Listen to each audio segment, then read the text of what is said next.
قرآن مجید میں اس کا کوئی ذکر نہیں ہے، روایتوں کے اندر بھی کسی صحیح روایت میں اس طرح براہ راست نہیں کہا گیا کہ اس کو ممنوع قرار دیا گیا ہے، بلکہ ضمناً ذکر آیا ہے، اور اس کو ظاہر ہے کہ حدود شرائط کے اندر رکھ کے دیکھا جائے گا۔ اور میں نے جو آپ کو بتایا کہ حرمتوں کی بنیاد قرآن نے واضح کر دی، وہاں الفاظ یہ کل انما حرم ربی الفواحش، یعنی خدا نے تو بس یہ چیزیں حرام کی ہیں، بلکہ اس میں دلچسپ چیز یہ ہے کہ وہ آیت جہاں ہے اس سے اوپر یہ موضوع زیر بحث ہے کہ بعض لوگ زینت کی چیزوں کو ممنوع ٹھہرا لیتے ہیں، تو فرمایا ہے کہ ان لوگوں کو یہ کہو،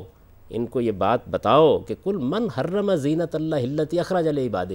اللہ تعالیٰ نے جو زینت کی چیزیں پیدا کی ہیں، خواہ وہ آواز کی زینت ہے، خواہ وہ لباس کی زینت ہے، خوبصورتی کی جتنی چیزیں ہیں، فرمایا اس کو کس نے حرام کیا ہے؟ خدا نے تو حرام نہیں کیا، خدا نے حرمت ان چیزوں کی ہے۔ تو اس سے یہ بالکل واضح ہو جاتا ہے کہ یہ در حقیقت شاعری کا غلط استعمال ہے، موسیقی کا غلط استعمال ہے، تصویر کا غلط استعمال ہے جو دین میں موضوع بنتا ہے۔ ان میں سے ہر چیز اگر صحیح اخلاقی حدود میں ہے، اس میں کوئی چیز فواحش کی نوعیت کی نہیں ہے، کوئی حق تلفی کی نوعیت کی نہیں ہے، کوئی خدا سے اور انسانوں سے سرکشی کی نوعیت کی نہیں ہے، تو پھر اس میں کوئی حرج کی بات نہیں ہے۔ جی موسیقی کے بارے میں تو میں نے اصولی بات کر دی کہ صرف موسیقی ہی نہیں بلکہ تمام فنون لطیفہ، وہ شاعری ہو، وہ مصوری ہو، سب اصلاً جائز ہیں، ان کا استعمال غلط بھی ہوتا ہے اور صحیح بھی ہوتا ہے۔ تو اگر غلط استعمال ہے تو رکنا چاہیے۔ غلط استعمال تو دیکھیے آپ گفتگو جیسی چیز کا خدا نے نطق کی صلاحیت دی ہے وہ کرتے ہیں، لغو باتیں کرنا شروع کر دیتے ہیں، لغو لطیفے سنانا شروع کر دیتے ہیں، تو اس میں بھی توجہ دلائی جائے گی کہ یہ چیز آپ کے اخلاقی وجود کو آلودہ کرتی ہے۔ یا صاحب یہ کہا جا سکتا ہے کہ جو جائز اور ناجائز چیزیں ہیں تمام،